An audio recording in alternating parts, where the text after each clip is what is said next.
Hey all, welcome to Treck. This is Raj here. Welcome to the live stream for the end of the day. I'm just going to set up everything. Hi Jesse, welcome.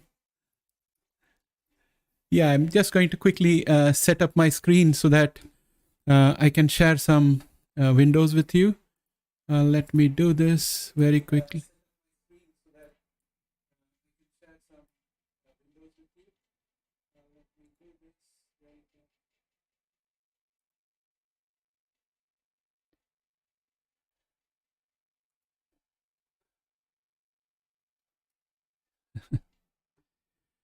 One second, I'm almost done.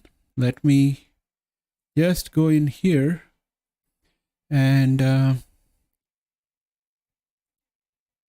get this in place, and let me shrink myself. So this is our heat map for today. This is what it looks like. A lot of greenery, and then there is a little bit of red out here thanks to the results from Pfizer and Merck, which were good, but future outlook didn't seem very nice. So that's why I think this whole sector out here got red. And now at the end of the day, we are going to look at results coming in from Amazon, Apple, and Intel. So those three are yet to report. I'm hoping that they continue the momentum overall. So let me quickly check and see who is all on the live stream. We have Inf, we have Jesse, and let us wait for a few more minutes. I have a bunch of things that I wanted to talk about. I'll line them all up while we are out here. And for us, meanwhile, I think I'll put the trading view window out here with us on indicators looking at QQQ, and I'll turn that into the 1 day.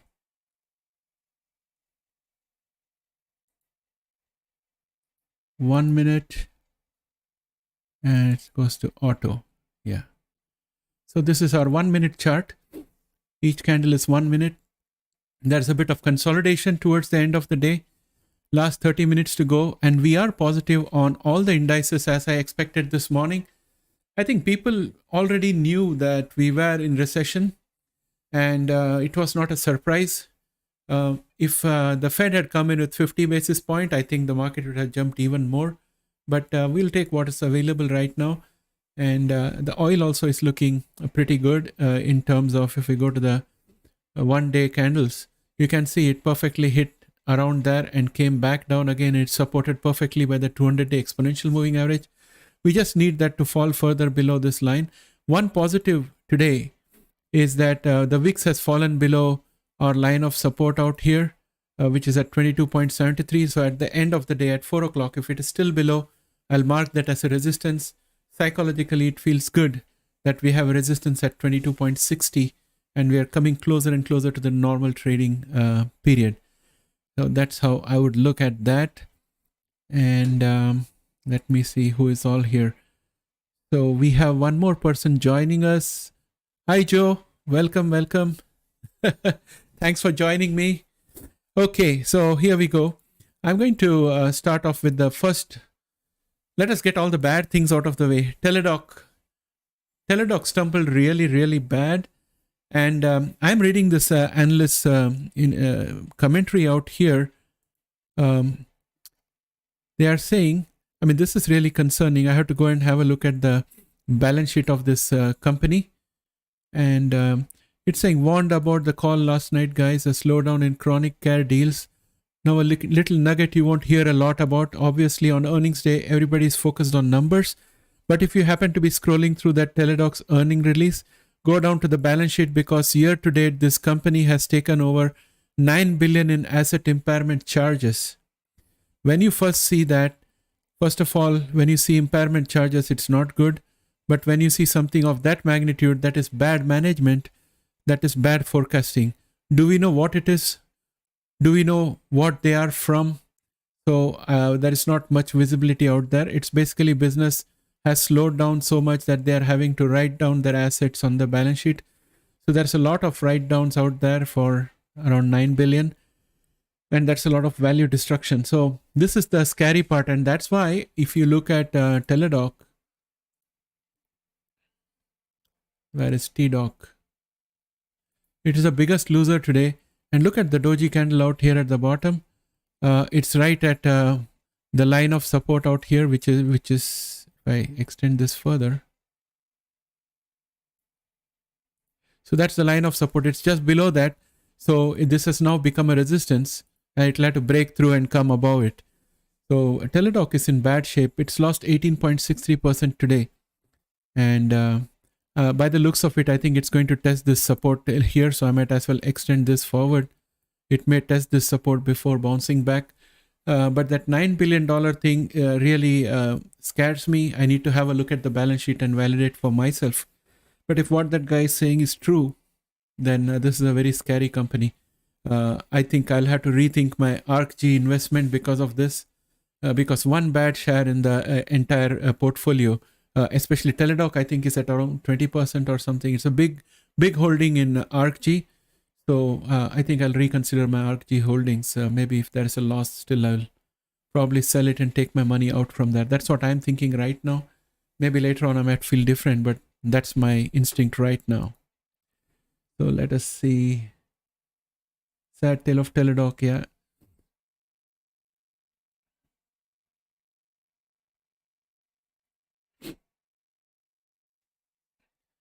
Yeah, so if Teladoc doesn't look good, I hope ARKG doesn't end up buying Teladoc. That would be terrible. Yeah. Now, let us go to the other thing I wanted to talk to you guys about. Apart from Teladoc, we had Bristol Myers Squibb reporting yesterday. They reported a 2% raise in their revenues over Q2 2021. And they came in at around $11.9 billion. The foreign exchange did impact their revenue according to their earnings release. Their EPS for Q2 to 2022 came in at 66 cents per share, which marks a 44% increase over Q1 2021.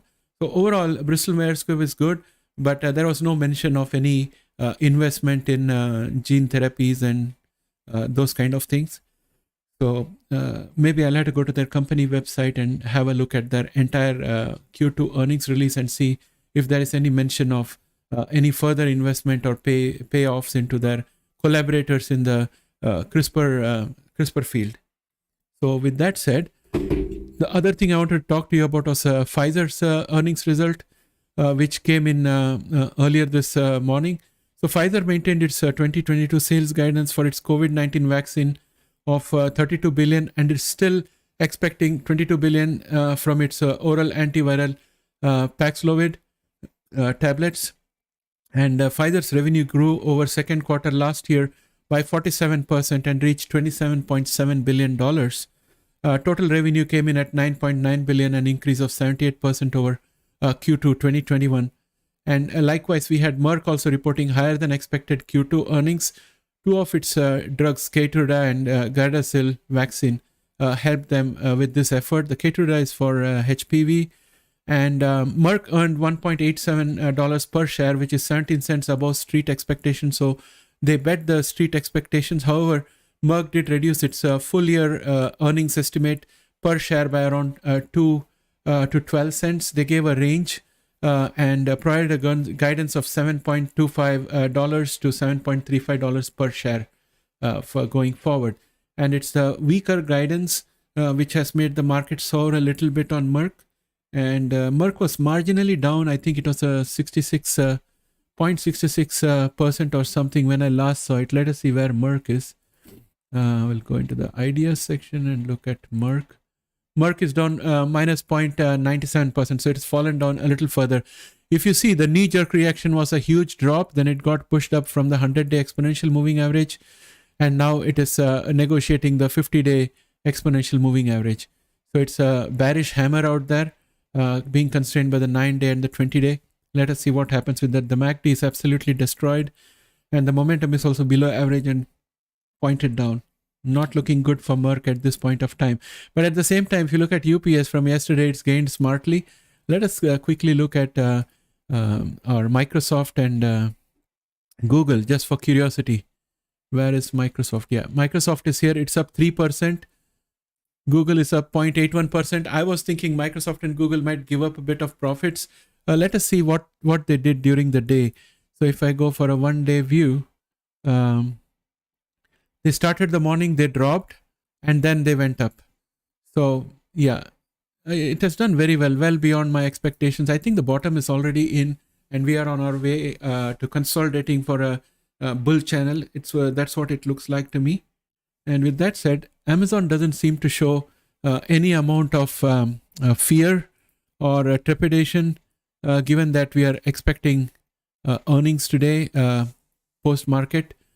So that's a good sign in my opinion. I hope everybody is not totally wrong, because we are in a minor bull channel out here. If we draw a line like this from here to here, or let me make this green, or if I were to draw a line from here to here,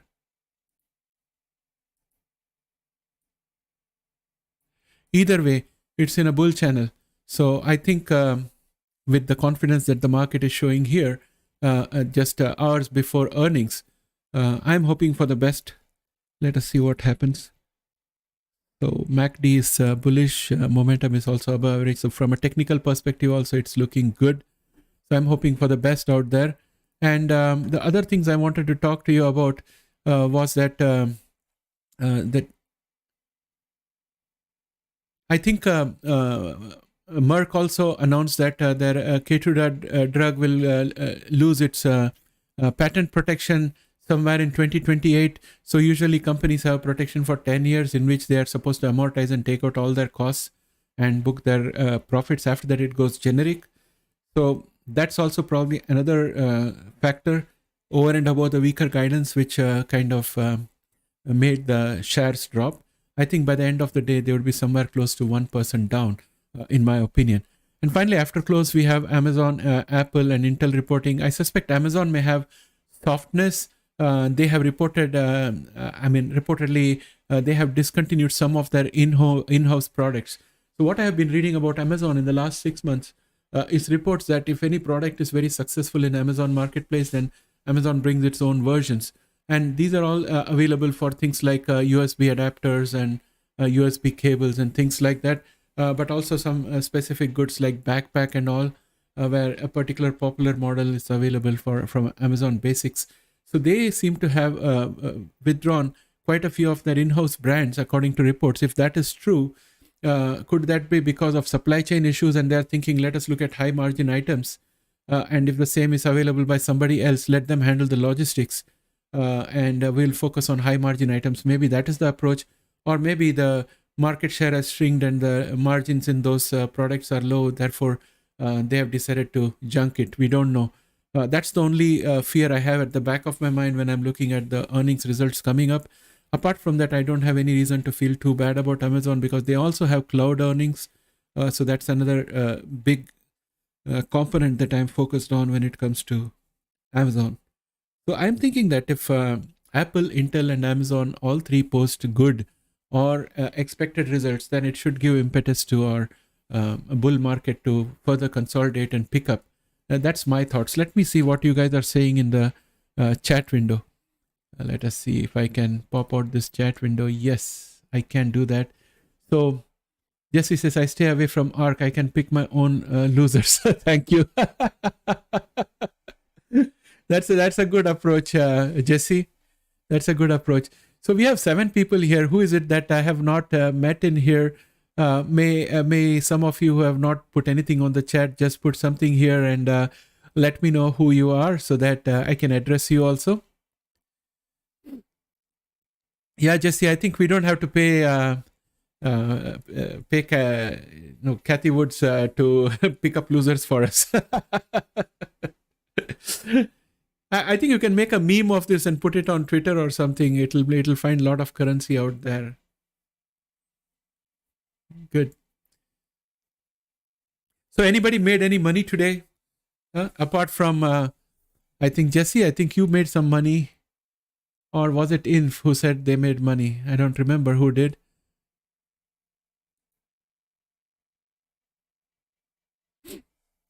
It seems nobody made any money.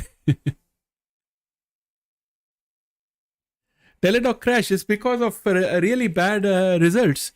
And they have $9 billion of impairment in their balance sheet. So when people are looking at it, they are getting really, really scared.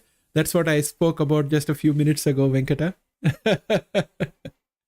That's why Teladoc is down. And that's the topic of our chat out here, where we are saying we don't need to pay Kathy Woods to pick losers for us. And Jesse says he would do it by himself. Oh, good. You are using stop loss. That's a good one. You made some money on CHPT. Let me see what CHPT is. Let me see. Let me go to my ideas section and add that there to see what CHPT is. CHPT charge point. Yes. Nice. Smart move, my friend. Let me look at the CHPT chart.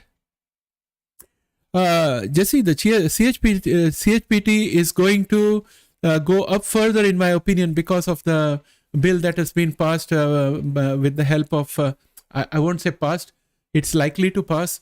The Biden, Schumer and Manchin got together and they bought that new bill that's got some provisions for clean energy. So it's going to go up. And now I'll do a quick technicals for you guys. Sorry, bear with me. This is rough and dirty. So I'll put this as a red, as green as a support, and then I'm going to take one of these other lines and take it from here all the way down to here. And this was the resistance, my friend. Today you broke out above the resistance, and you're almost close to getting through the 200-day exponential moving average. And if you look at MACD, it is still bullish. I can say so without seeing it because this green big histogram shows that it's moving away from the signal line and it's doing well. And also momentum has sharply picked up. Let us look at some news items here. Before you sell any of those things, check the news items also. Yesterday, ChargePoint secures $4.3 million award for electric vehicle charging port installation in California. Now, this is a big news. This is a big news item. He's taking some profit, so maybe you're right in selling. A good job, Jesse. Very good job. That's some positive news for us.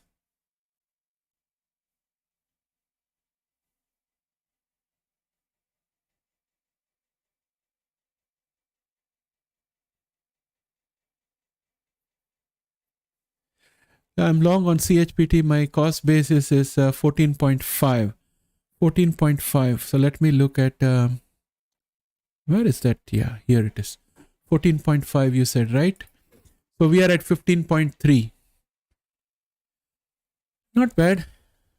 You hindsight is always 2020. Maybe you could have done a covered call and held on to it at a very high premium. I don't know. See, a bird in hand is worth two in bush. So I think you have done the right thing by booking the profit. I wouldn't second guess that. We can't always be perfect and take every last penny that is left on the table. That never happens.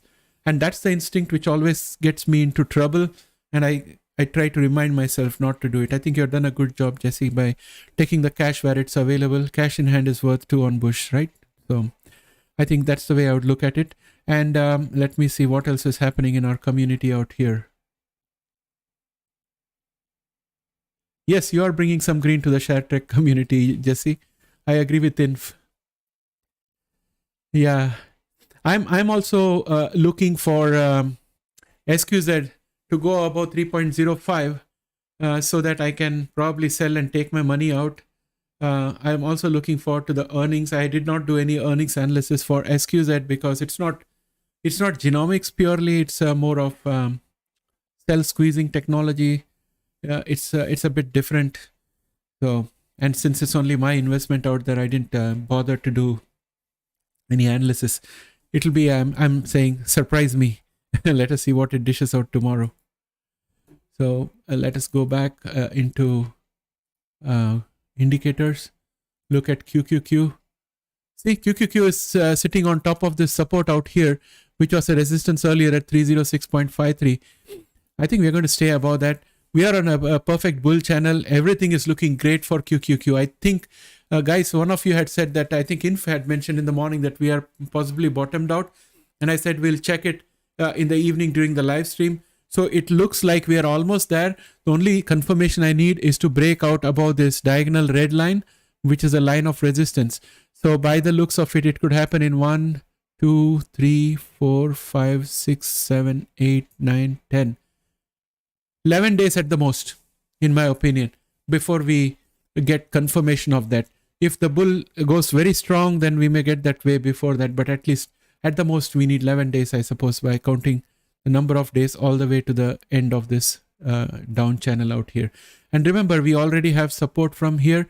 So if we go all the way to the end, we are still going to have support at this bottom. So the chances of getting pushed up is pretty good. So that's how I would look at it. And let us see what the community is talking about.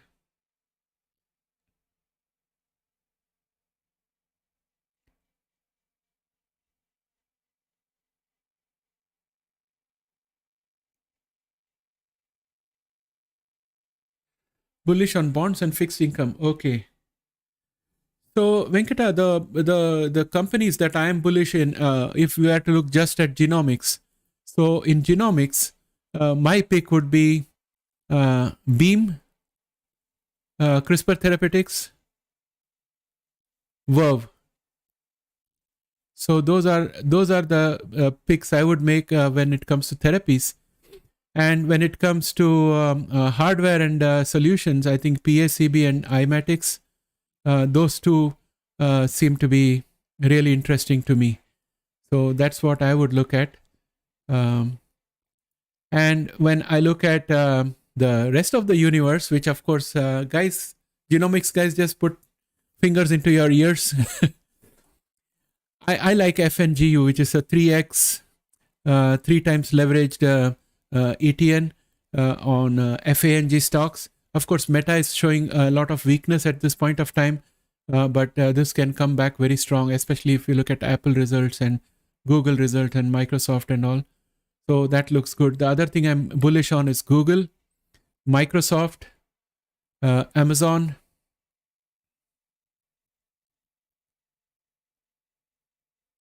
and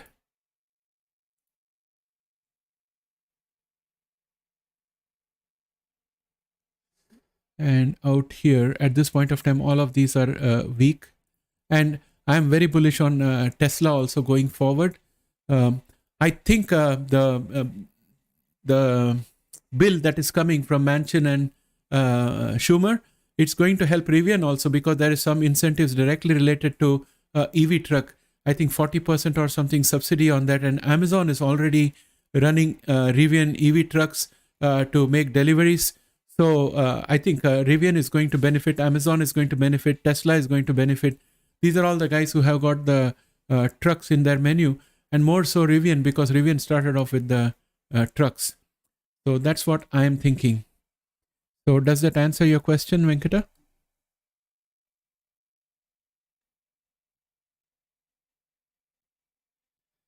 BTC won't come back down. I might have to wait a while. I would be surprised, because I don't see what is driving BTC. Let us go and have a quick look at crypto.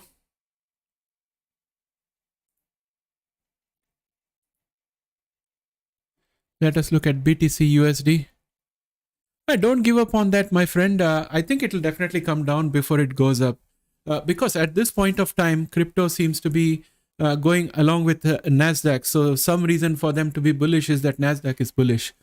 But after a while, when NASDAQ starts going really further up, the guys in Bitcoins will need to have really strong conviction that Bitcoin is going to do well in order for them to keep money there.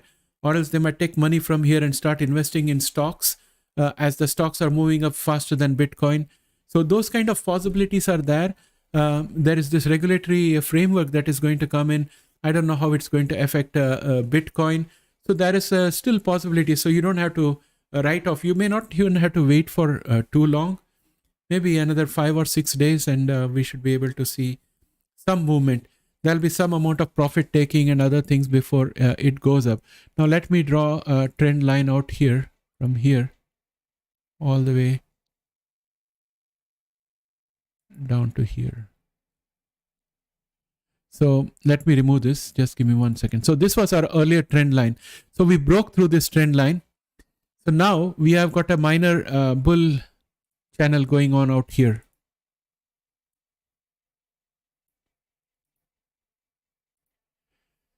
And we are looking at the 50-day exponential moving average. Yeah, you may have to wait a while, but it will definitely come down, Jesse.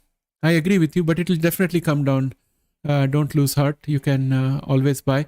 Now, if you wanted to dollar cost average and start a stake, then you are looking at buying close to this diagonal line of support, which would be around 20,622. That's as low as it's likely to come tomorrow, and maybe 21,173 day after, assuming that it doesn't break down in the next 2 days. So Bitcoin has been very volatile and fickle, and it has done those kind of things in the past. So I wouldn't worry too much about that. So let us see what our community is saying.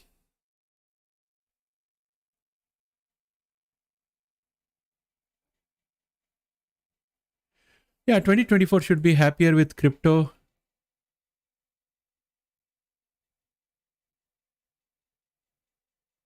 Hey, you are not driving a Tata Nano, are you?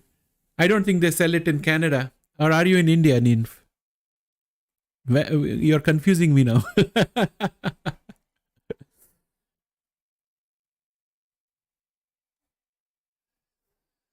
Okay, Venkata, yeah, I would say stay away from crypto for the time being, because if you know what's happening in crypto, go ahead and invest. I personally don't know what is driving crypto at this point of time. There is no rhyme or reason. The only thing I can see is that it's mirroring Nasdaq, and there is reason for Nasdaq to go up because we have got some good results under our belt, because Fed has signaled a dovish approach. I don't know similar rationale for cryptocurrency. So I'm personally not going to do anything on crypto for the time being. And for Bitcoin, my target is 16,000 and 12,000. If it comes there, well and good. If it doesn't come there, I don't mind. So that's where I am.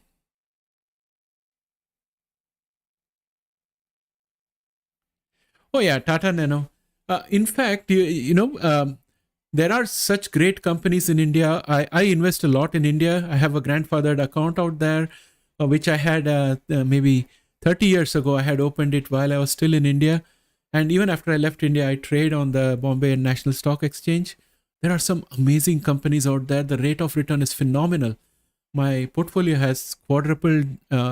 It's been multiplying like crazy, and they give these so-called bonus shares every 3 or 4 years. It's amazing, man. Tata is a great company out there. Venkata, SIP is always a good approach. There is pros and cons with SIP. So when you do SIP, your cost of purchase is the lowest because you buy less when the price is high, and you buy more when the price is low. Therefore, your average cost is likely to be the lowest possible when you do SIP over a period of time. However, the disadvantage is that at any point of time when you're trying to sell off your SIP, you will always find that you're very close to the market price. Whereas if you had bought a stock of shares at one point of time and waited for the same period that you have been doing SIP, you would find that that has accumulated a lot of profits, because when you do SIP, many of your profits get diluted when you're buying at a higher price. So it all gets meaned out and averaged out. Overall, SIP is basically a defensive approach, and it's the safest approach to get into any security, provided it's a good security. For example, if I was going to do SIP on Yellow Pages because they are giving high dividend, and I do a drip and also a SIP on that, then I'm going to be setting up myself for a problem. I'm talking about myself 10 years ago, because Yellow Pages ultimately went out of business because they couldn't stand the competition of Google and other search engines. So you have to be very careful what you're sipping into, and if the product is good, it's on an upward trajectory, you have made it. Otherwise, it's going to be problematic. So more often than not, SIP is the best approach to go for a retail investor when you don't have the time to invest in researching, and we are not very nimble in buying and selling immediately and keeping track of market events. So SIP is the best approach.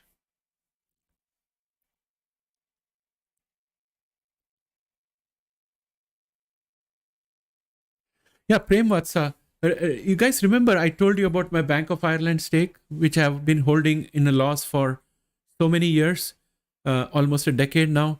Prem Vatsa bought those shares at 25 cents a piece. At one point of time, they were $25. And when they approached 47 cents, he sold off and he went away. He along with a few others from US, saved Bank of Ireland. And the Irish government took a huge bunch of shares to save and bail out Bank of Ireland when they had the mortgage crisis and they went down. And now the Bank of Ireland share prices are recovering. It's come to close to around $5.60 or $6. I last saw it, but it has got a long way to go for me. And they are yet to start paying dividend. But the government has almost sold most of its stake in the bank, so the bank is doing pretty good. And Prem Vatsa was one of those people who initially spotted that opportunity, and he made good money out of it. Yeah, Fairfax India. It's a good company. There was also another, I think Lotus was another mutual fund in Canada, which came up with India-based funds, and they didn't do very well. I had bought some funds from them because I identified companies in the portfolio which were pretty good, but it didn't work for me. I finally sold it. It was lackluster. I don't know if the funds still exist. I didn't sell my shares in. Okay, so we have come to 4 o'clock. Now we have to look at the markets and see what's happening here. I'm going to start with the futures and see what is the sentiment. People are not afraid in the future. For Nasdaq, they are still looking at a positive 96. So that's really good. The futures are looking good. And so we are in a bullish track. Let's go on to the indicators. Let us start off with US oil. As I mentioned, should I use the word prophesized? Because very rarely things come true when I say that. So I would say I prophesized that oil is going to touch the diagonal line of resistance out here and come down. And yes, it did. And tomorrow I prophesize that it's going to go below the 200-day exponential moving average, because we have the GDP results which have come out which show a negative. Of course, those numbers will be revised, but it definitely shows a negative in the first reading, and therefore there will be a bit of softness in oil. However, we should also counteract that with the fact that Russia is going to find it very difficult to replace all of its oil revenue by exporting its oil to Asia, and therefore we are going to have a bit of problem out there, and they will be having the freight problem, as I mentioned in the morning show, and US and Middle East will be trying to supply to Europe, and they will also be looking for tankers. So there will be tanker price issues. So those things can cast a bit of upward move on oil prices. But otherwise, I'm still thinking that we are going to break down below this diagonal support 95.08 because our MACD is looking just about slightly bearish, but momentum is below average and pointed down. So that's what I would say to that. And QQQ is looking beautiful. It's managed to stay above our line of support at 306.53. And we have the 100-day exponential moving average coming to give a resistance out there. MACD is bullish. Momentum has got plenty of way to go before it becomes overbought. It's fantastic. It's looking good. Post-market, it's up 0.70. At the end of the day, it was up 0.98. So overall, it's looking fantastic, pretty good. S&P 500, it's gone above the resistance of 401.19 yesterday. And it's looking to cross over this 100-day exponential moving average. So I think I'm liking what I see here. MACD is also bullish. Momentum is also positive. Plenty of room before it gets overbought. Very happy about SPY. Also post-market, it's up minus 0.32%. Russell's index has managed to go above the resistance, which was at 183.72. So I'm going to mark this as a support going forward. And we have got a bullish hammer, which has also managed to break through the 100-day exponential moving average. MACD is absolutely bullish. Plenty of space to go before we become overbought. So this is also looking beautiful. Dow Jones Industrial Average up 1% today. Post-market is slightly down, minus 0.06%. And it's being pushed down by the 100-day exponential moving average, sitting at 325.19. And we are right now at 325.24. So that is the tussle happening out there. I think it will be resolved on the positive side, and we'll convert that potentially tomorrow. Everything being the way it is, because MACD is also bullish. Momentum is also very, very positive, and plenty of room before it becomes overbought. So unless we hear some bad news, all these things point to really good things happening tomorrow. Of course, we have to watch what's happening with Apple, Amazon results. VIX has dropped below our line of support at 22.73. I would happily mark this as a resistance, and we are inching closer towards a sane market. Anything below 20 on the VIX is going to be good market to do our swing and day trading, and it's going to be much more placid. So it will be something I'm looking forward to. Put call ratio has become mildly bearish, mildly bullish. It's at 0.93, so it's looking good to me where it closed. And Nasdaq, sorry, I will have to go for XLY by XLP. It's risk off, so which means our genomic shares are going to take a beating, and some tech shares may also take a beating in the neo category like Marathon and Pfizer, etc. US dollar index working beautifully. It's going in the right direction, my friends. So all this is looking good, and there is further weakness for US dollars in the charts. I'm liking what I see here. Now let us go and have a look at the technology sector and see what is happening with Apple. Are we getting any clues out there? Apple is up 0.57. Earnings reaction history. Apple 50% follow through indicator, 3.4% sensitive. Let me see if we have news. We don't have any news on Apple yet. Let me just quickly Google and see.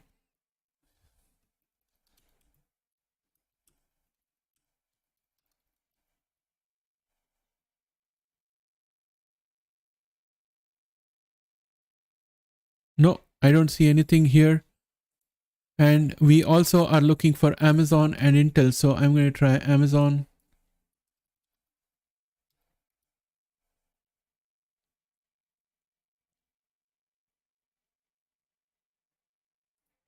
No, I don't see anything here.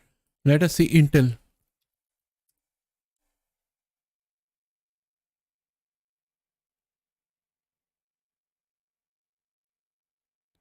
Poor show expected, all eyes on outlook. So nothing has come out, my friends. So those are the things that could spoil the picnic for us if they go wrong. Let us look at what is happening with Intel. Let me go to the semiconductors. Intel minus 1.17. So they're already expecting bad news. So I don't think it would harm it too much because it's already built into the price. Now I would like to go back into technology established and look at where Microsoft has ended. Microsoft has ended strong, 2.85% post-market. It's still going up. Google also is doing very well. Post-market, it's just about became flat, but it went up 0.87% today. So overall, I'm liking what I see. Amazon also seems confident. Only Intel is showing some amount of weakness. So we'll cross that. Let's go on to look at our genomic sector and quickly do our technical analysis. So Teladoc is looking absolutely pathetic, and is going to come back again into this consolidation zone. And I would very much expect that in the next few days, it's going to test 27.80, which is the support that we have here.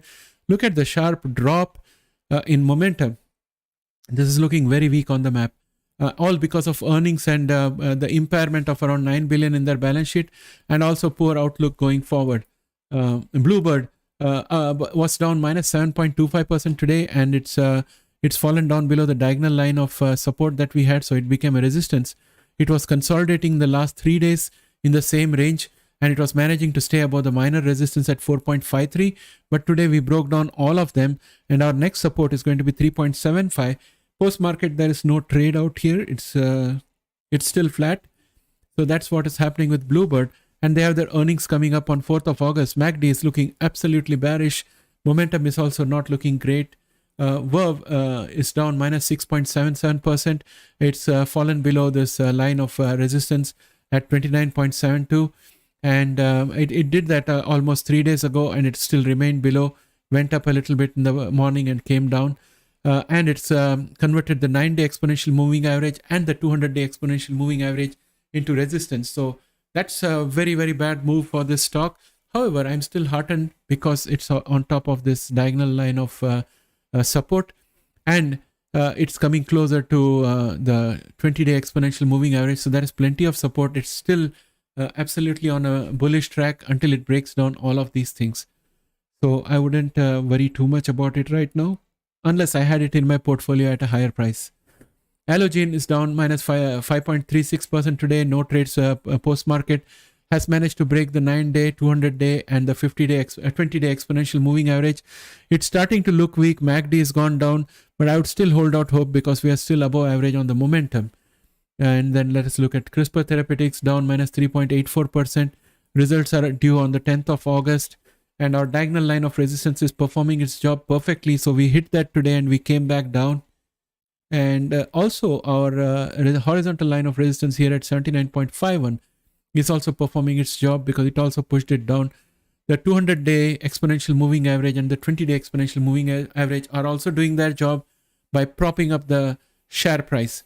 And ultimately, we still have a diagonal line of support, which is the bull channel for us. So the share is still bullish, in my opinion. Post-market, no trades.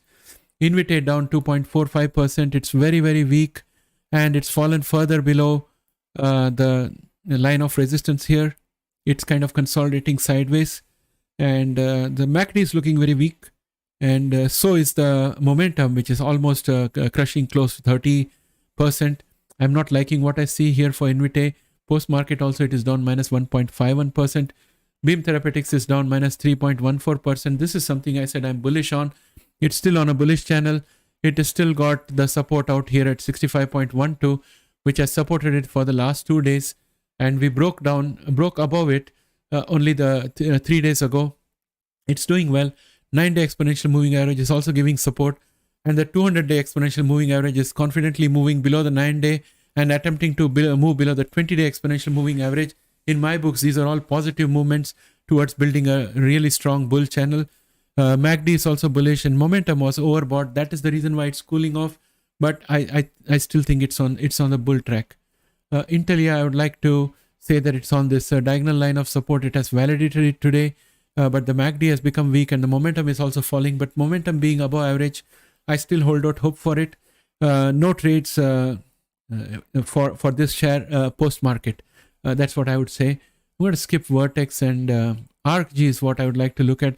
ARCG has got a bearish hammer and that has pierced through a very, very strong region of support, which is the confluence of the diagonal line of support, horizontal line of support, and the 9-day exponential moving average. So that is what held it back. It also came down all the way to this diagonal line of support and the 20-day exponential moving average, both of which pushed it upwards. So it is waiting there. And I think the post-market action, it is seeing a gain of 0.56%. Let us see what happens because ARCG is going to be affected by what has happened to Teladoc. So sooner rather than later, ARCG is going to lose a little more, in my opinion, before it can go up anymore. But if it falls below this heavy line of support, then coming back up again is going to be a big problem. So IMTX is down minus 1.15%. It is still on a very bullish channel. I wouldn't worry too much about it. It's been overbought. That's the reason why this is happening. It'll have to consolidate sideways and come down a little before it can go up further. That's what I would say about it. Editas is down minus 2.61% today and post-market it's flat. We are still above the diagonal line of support for the bullish channel. So I wouldn't worry about it too much at this point of time. Pfizer is down 2.37% and it has got a perfect doji candle out here and it's been pushed down by this red line as well as all the exponential moving averages, and it's poised nicely in between the horizontal line of support of 49.83 and the horizontal line of resistance of 52.48. We'll have to wait and see what happens with this. The MACD is bearish and the momentum has also fallen, so there is good chance of it going down further. IDNA is down minus 0.71%. This is not good for the genomic industry, and I think this kind of gives you overall outlook for the genomic industry. So I would still expect that this bullish pennant that I have seen here would get it to break out tomorrow. So tomorrow I would expect there should be some kind of a breakout out here. If that doesn't happen, I'll be very, very disappointed. I'm going to skip Regeneron, go to PSEB. PSEB is just about managed to stay on top of the support at 4.52, which is a horizontal support. And I think post-market it's got a flat trade. It's on 4.49, so it's just slightly below where our support is. So our support has now become resistance, but I won't convert that until tomorrow. I want to see what happens tomorrow before I make that into a resistance. DNA, 0.05 cents gain. That is a gain of 1.79%. And we have the 9-day, 20-day exponential moving average constraining it. We still have the support going on at 2.12. And I think overall this share is just consolidating sideways. MACD is looking weak and momentum is also looking weak overall. So I'm not very bullish about DNA at this point of time. I'm going to skip NVIDIA. I'm going to go directly to Caribou Biosciences. Caribou Biosciences has got the support of this diagonal line out here. It's perfectly jumped off it and gone up. And I think that we'll soon come to a reckoning whether this diagonal line, the bullish line, is going to still exist, or we are going to break through and go above, or we are going to break through and come down. So we'll get an answer to that in the next few days, because this has got only 2 more days in which the situation has to be resolved. So that said, SQZ is up. SQZ is absolutely flat at the end of the day. I was hoping that it would be up so that I can take my money out of it. But SQZ is looking weak, and weak in terms of the MACD, and in terms of momentum. I think it's again weak, tending towards the 30 percentile rather than going upwards and going towards the mean. Then let's look at Illumina. Illumina is up 3.18% during the day. That is $6.58. And also the momentum for this is pretty high, and plenty of room to run and get into the overbought situation. And also the MACD is looking bullish. However, when I look at the post-market action, there is nothing out there. And I think overall with that, I would like to bring this video to an end. Let me get back to my regular screen. And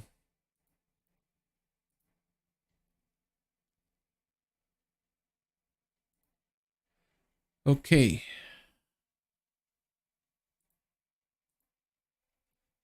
So what has happened to this one?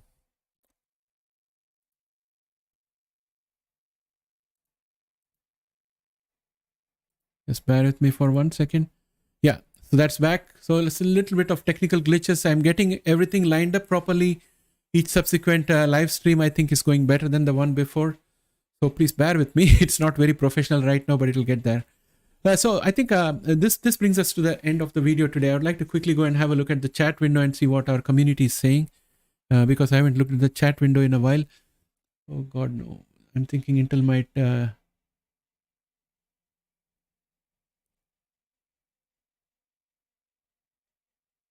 I am thinking Intel might rise guide with the chip bill, unless that was about Doritos and Lay's, in which case all in Pepsi and Coke. Good one, my friend. Roku calling 23. Amazon.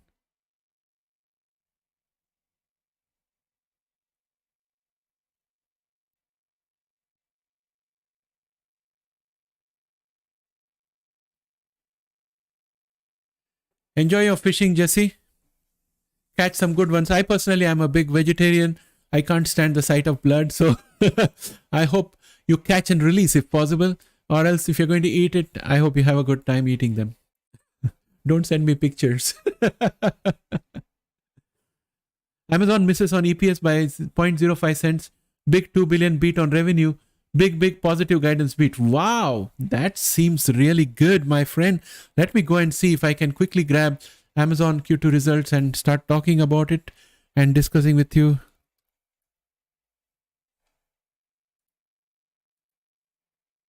Amazon jumps after second quarter revenue tops estimate. Amazon reported second quarter results on Thursday that bet the top line. It also gave upbeat guidance for the third quarter. Amazon shares climbed more than 11% in extended trading on Thursday after the company reported better than expected second quarter revenue and gave an optimistic outlook. EPS loss of 20 cents, revenue 121.23 versus 119.09 billion expected. Web services 19.7 billion versus 19.56. Happy about that. A marginal gain is better than nothing given the tough conditions that we are in. Advertising 8.76 billion versus 8.65.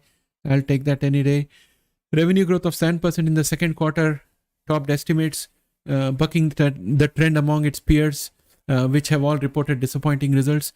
Amazon said it expects to post third quarter revenue between 125 billion and 130 billion, representing growth of 13% to 17%. Analysts were expecting sales of 126.4 billion, according to Refinitiv. Amazon recorded a $3.9 billion loss on its Rivian investments after shares in the electric vehicle maker plunged 49% in the second quarter ended June 30. So they could always push this against their losses, and I don't think it's going to be a big deal for Amazon. So overall, Amazon is good. So let me go and have a look at Amazon.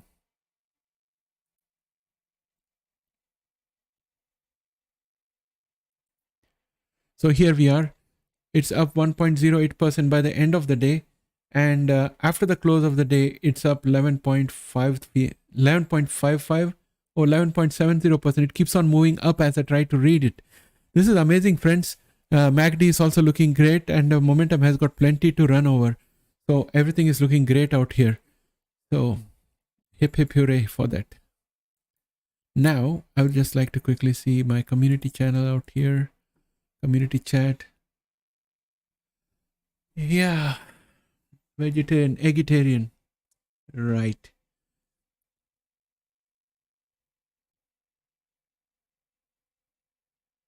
Yeah, the revenue breakup and all we had to see. Google and Microsoft showed cloud revenue is huge. Yeah, we always knew that the cloud revenue is huge. That's the reason why we've been focusing on cloud-based companies.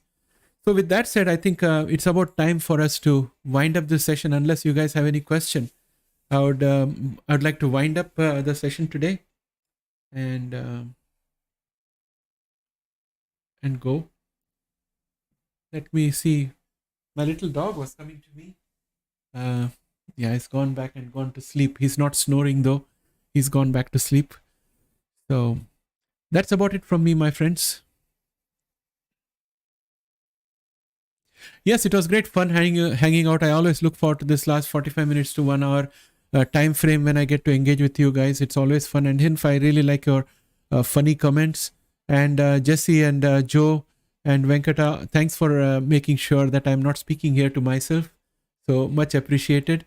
And I'm going to be working on more Q2 earnings results, and I'll be posting them up shortly. Also doing some profiles on genomic sequencing companies to get that out also shortly. Working very hard. Please bear with me. And yeah, that's about it. Bye for now. Take care, guys.